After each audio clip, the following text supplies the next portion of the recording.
Good morning, students. Good afternoon, whatever time it is for you. Today, we are going to talk about the Hundred Years' War. Why is it called the Hundred Years' War?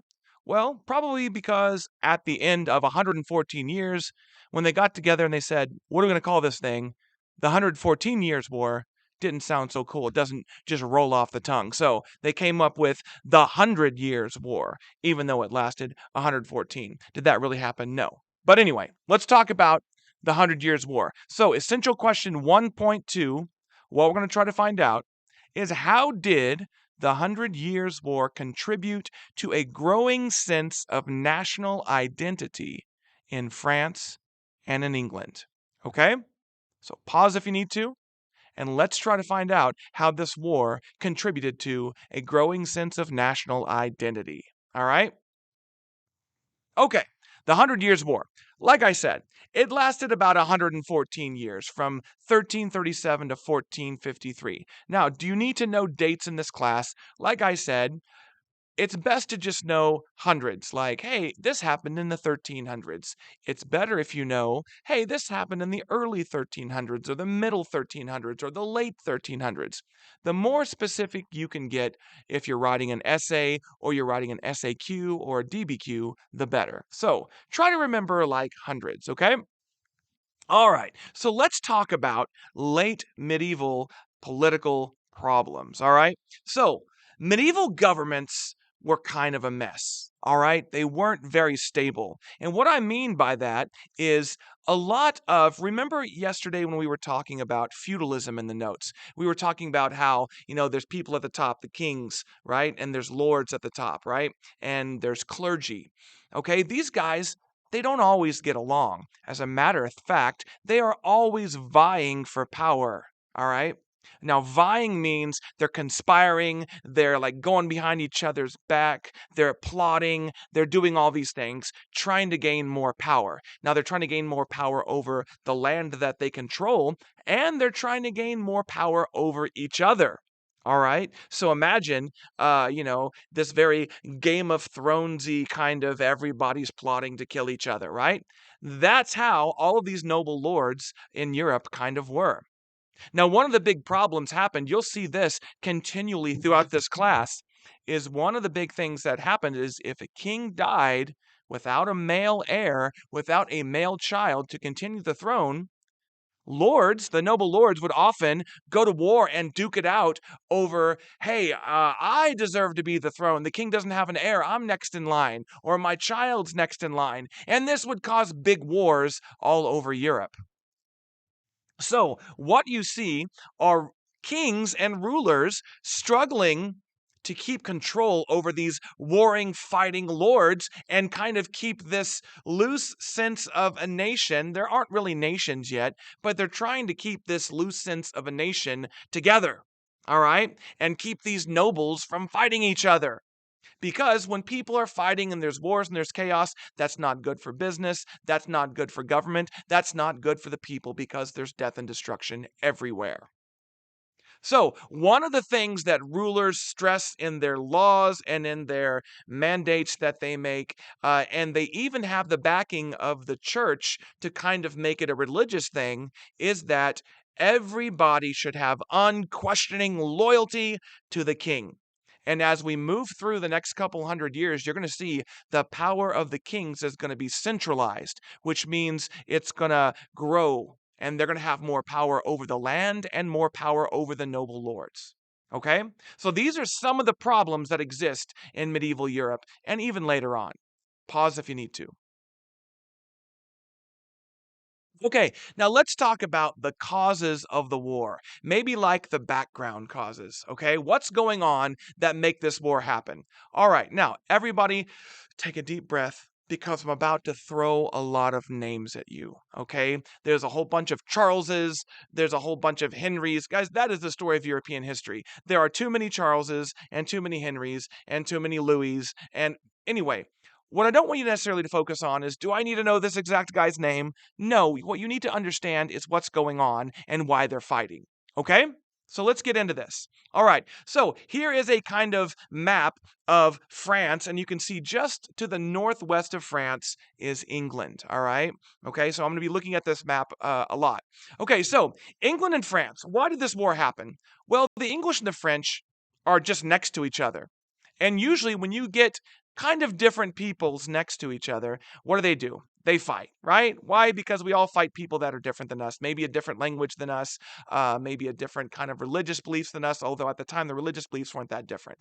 But anyway, just the fact that they're kind of different people and they kind of have a different culture and they're next to each other, they fight. All right? Easy. But it's far more complicated than just they live next to each other. So it all starts like this, okay? All right, here we go. There was this king of France named Philip the Fair. All right, fair means like handsome, right? Philip the Handsome. I guess, people probably thought this guy was good looking. I don't know. But Philip the Fair was the ruler of France between 1285 and 1314. All right, now, his grandson, so Philip the Fair's grandson, his name was Edward the Third. And guess what? He was the ruler of England. Now you're thinking, whoa, wait a second. The grandson of a French king is the ruler of England? It's complicated, guys, but that is the answer, yes. So you see how France and England are kind of intertwined. It goes all the way back to this guy named William the Conqueror, but don't worry, I'm not going to go back that far. Okay? Now, Philip the Fair's son, actual son, was King Charles IV, and he became ruler of France after Philip the Fair. So think about this. Philip the Fair's son is the ruler of France, and then Philip the Fair's grandson is the ruler of England. Family members fighting each other. It's like a family feud. So's World War I, but that's a later story. Okay, so here's the thing. Charles IV dies without a male heir to the throne, and Edward III says, you know what? I am going to be also king of France. I'm going to be king of England and king of France. Now, pause there for a second. How do you think the French people would feel to know that their king is from England? They would be like, ah. I don't know if that's a very French growl, but I tried, all right? So anyway, yeah, they'd be angry, right? So French lords are like, yeah, not our king, right? And instead, they put this guy named Philip VI of this place called Valois, all right, on the French throne. Philip VI of Valois. Now, that is going to start what is called the Valois dynasty, which we will talk about later on. So what we see here is the French people being defiant. They don't want an English king, and they've got their own guy, all right? But you can also see that this probably makes Edward pretty angry, right? So here's the problem, though. Edward, because of this old agreement, had control of some lands in France. You see those red parts? You see it says France, right? Well, all of the area in that kind of place before you get to that body of water north of France, the English Channel, all of that area technically belongs or is part of kind of France, right? But you see that red part in northern France, that is actually controlled by the English king, all right? So bottom line is, England and the King of England does have control of parts of what the French consider to be their land. Okay? So it's getting kind of complicated here, right? Pause if you need to. Okay, now, there was also an area, it's supposed to say area, not R. There's also an area in France called Flanders. Look up in the northeast corner of the map, you see Flanders, right? Now, Flanders was also controlled by England. You know why? Because England imported wool, English wool, into the area. And because France depended on English wool, they kind of gave that area to England, and England controlled that part. So not only does the English king say, hey, I have a claim to the throne, he says, I have claim to the land of France. All because Charles IV died without an heir. You see how big of a problem that can be, right? So finally, like I said, the French and English just didn't like each other. And oftentimes, ships in the English Channel and in the ocean would be kind of out there, and a French ship might see an English ship, and they go at it and they fight each other. Okay? So, bottom line, the English king thinks that he has a claim to the French throne. The English king controls land in France, and the French and English are always fighting each other anyway. All right. So now you see there's this beef between England and France. All right. And we'll see what happens to erupt in war. Pause if you need to. Okay, so by now you should have a decent idea of why this war is going to happen. All right, so let's talk now about the war itself, okay? So before we get into the war, let's talk about some reason that maybe France is not going to do that great, okay? So England, their nobles were pretty unified. I mean, they fought each other, but their nobles were pretty unified as a group. And in France, they were not as unified as England. France fought over money a lot. These French nobles. They would get in this estate, this thing called the Estates General, which is kind of like their parliament, and they would argue, and they just didn't get along. And when you're not unified as a nation, especially the people that are running your nation, you're going to have a lot of problems in your society. People are like, hey, we need to put money in this here. We need to send the armies here. And they're going to argue about it and disagree about it, right? Now, another thing that made France kind of weak during this war was they didn't have a lot of money. All right. They'd gone into debt mostly from Italian bankers. Now, we're going to talk about some of those Italian bankers in the next chapter. Okay. But when you owe a lot of money and you're in debt, then that once again causes economic problems in your nation, right?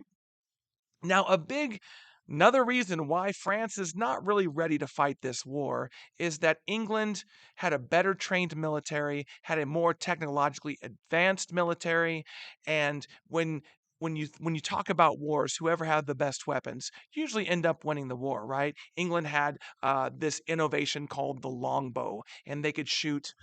How much was it? They could shoot like maybe 6 arrows every minute. I don't know, guys. I might have just made that up, but they could fire those arrows fast. So they had better technological weapons, better organizations. The English did unity, more money, and the French are just not in a great position, especially at the beginning of the war, and maybe even throughout the whole war, to fight in this war.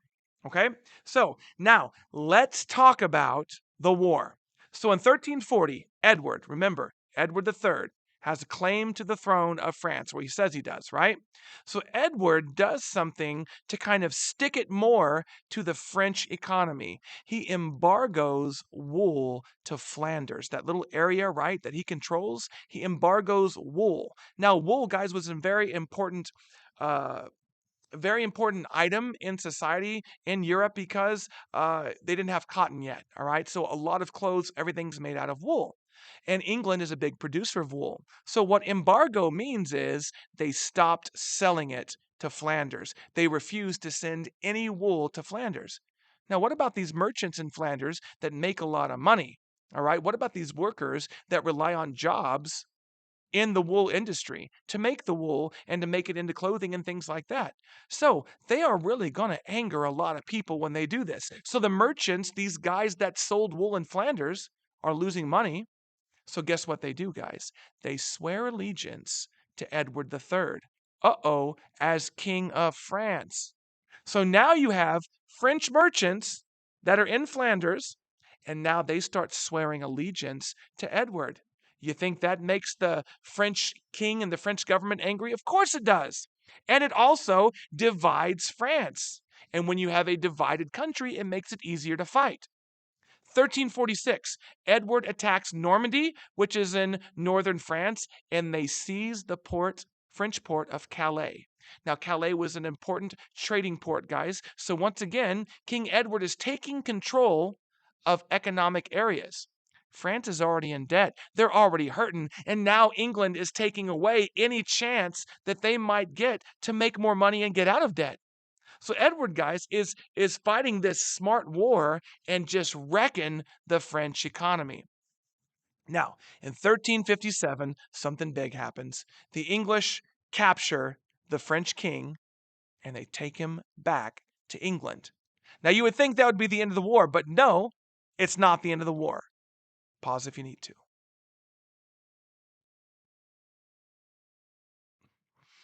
Okay, so the English have just taken the French king captive. All right? Now, without a king, wealthy merchants Remember, we talked about in 1.1 how wealthy merchants who are not noble are rising in power because of the bubonic plague, right? Well, guess what, guys? The plague's still going on during this war. It probably makes the death count a whole lot worse, all right? So without a king in the Estates General, now, the Estates General, back up real quick. The Estates General was kind of like a parliament in France, all right? That's not exactly true, but we'll get more into it later. So, the Estates General, every so often, the king would call a meeting of the Estates General. And what that meant was representatives from all parts of society, representatives of the nobles, representatives of the clergy or the church, representatives of merchants, representatives of townspeople. They would all get together and they would make laws and they would make rules and they would set precedents for the country. Okay? But now the Estates General doesn't have a king. So guess what? Wealthy merchants without the king around start pushing everybody else for more rights. The wealthy merchants are like, hey, we don't have the same rights as nobles, but we've got more money than them. We want the same rights as nobles. We want the same privileges as nobles. Guys, privileges of nobles, for instance, in France, they don't have to pay the chief tax of France called the tie. Why? Because they're nobles, and there's this old tradition that if you're noble, you don't pay the chief tax of France. So the wealthy merchants are like, hey, we want to be like the nobles. So if you want my money to fight the war, you got to give us more rights. Then all of them get together and they all decide the best way to get France out of debt and to fight the war is to raise taxes. Now, I want you to think about something.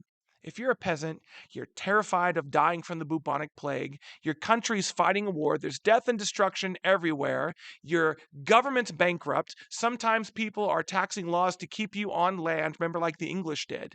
So now the government's going to raise your taxes. How would you react as a peasant? You'd probably rise up and fight. So the peasants rise up in a revolt called the Jacquerie, kind of like the English peasants' revolt that we talked about yesterday. So English peasants all across the French countryside are going to rise up, and as you can see from the picture in the background, they're all kind of rising up and fighting, and the French military has to, and the government has to put it down. I like that. Look at the guy on the bottom right. His hands are kind of up in the air. He reminds me of this old dead meme that you probably don't remember, with this older guy in a red sweater with his hands up like that, and the meme says, well, guess I'll die. And that's what that guy looks like. Well, guess I'll drown. Does that have anything to do with history? No, but my random mind just saw that. So here's the deal. Back to Edward. Edward III of England dies in 1377, and another guy named King Richard II takes over England. Now, Richard II also experienced an underclass revolt in 1381, just like the Jacquerie. So not only, guys, is France going through these revolts of the lower classes, England is too.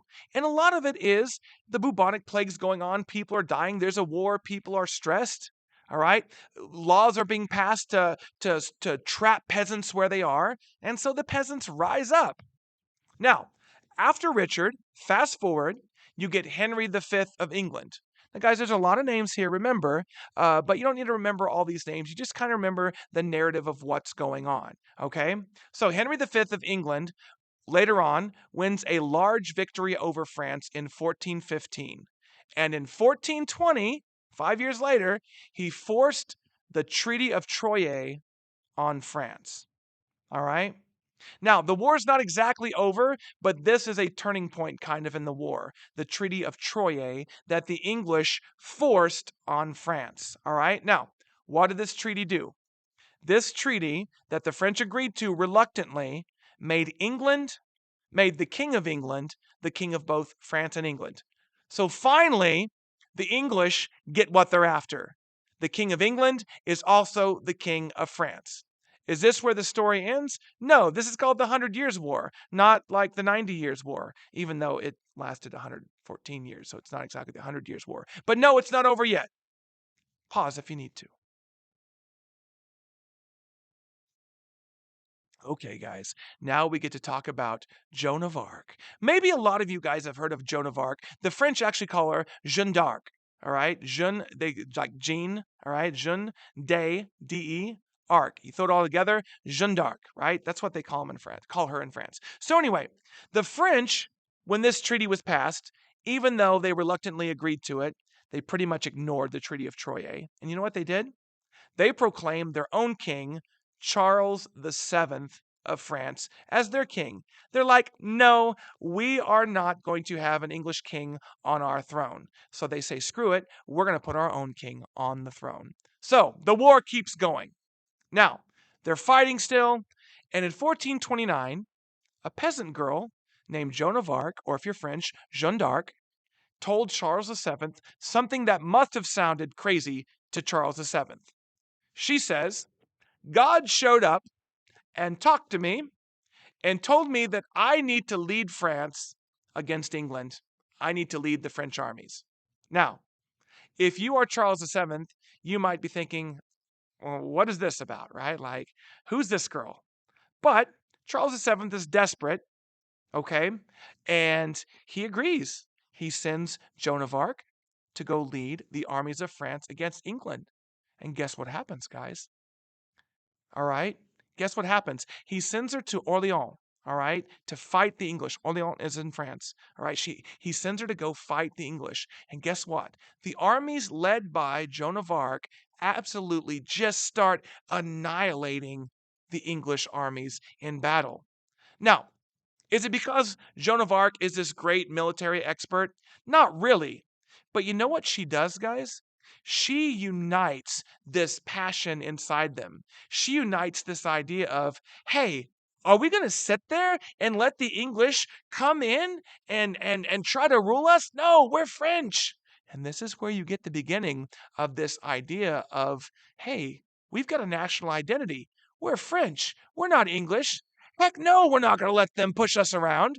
So part of it is just everybody unites behind Joan of Arc because she's got this cool story and she is a great leader, you know? Is she a military genius? No, but she's able to rally the French morale and get them to fight against the English. So under Joan of Arc, French forces rally and they had unprecedented victories against the English. They beat the English back. The English had taken over parts of northern France and they kicked the English back and they kicked them out, almost kicked them out of France. Now, these victories allowed Charles VII to legally undo the Treaty of Troyes. So she's off fighting and winning, and the King Charles, he says, you know what? Nobody can stop me now. I am going to legally make myself King of France, and I'm going to undo the treaty, forget the English. I don't care about them anymore. They're getting beat. Meanwhile, Joan of Arc is fighting all these, fights. So Charles uses this time to make himself king officially. Now, guys, Joan of Arc's story tragically comes to a pretty sad ending. So Joan of Arc was captured by these guys called the Burgundians from Burgundy, which is near France, and they're allies of the English. So they capture Joan of Arc and they hand her over to the English. This great leader that was whooping the tail of the English armies is now captured and now she's under English control. Now you might be like, wait, Charles VII, he's gonna get her free, right? And you know what, guys? Charles VII could have legally got her out of England and got her back to France without even a fight. They could have done it. But he didn't. Okay? Charles VII is just going to leave Joan of Arc in England. And you know what's going to happen, guys? Well, the English wanted nothing more than to get rid of Joan of Arc, this great French leader, because if you can get rid of Joan of Arc, then maybe you can recrush French morale and get them back down to where the English can beat them again. So you know what they did, guys? They turned her over to the Inquisition. Now, we're going to talk about the Inquisition in the next chapter, I think in the next chapter. But basically, guys, it's the Catholic Church, and what they do is it's this body in the Catholic Church, and they go around trying to find heretics or people that do not follow church teaching. And what they do is they claim Joan of Arc is a heretic, they tie her to a stake, and they light her on fire, and they burn her alive as a heretic. That's how Joan of Arc dies, betrayed by the French king that sent her off to go fight. Pause if you need to. Okay, guys, how does the war end? Well, the war ends, guys, basically like this. England only controls the port of Calais. That's it. All right? They no longer control the huge part that they used to in northern France. Now they're just in this one port. France has their own king, And now, because they have kicked the English king out of France and they've won all these huge victories and they've united in their common enemy of the English, now the French have this new kind of sense of maybe they are something other than that lord over there or that lord over there that owns that land. Maybe they're all becoming this new idea called French. Guys, that's the end of the notes. I'll see you in class.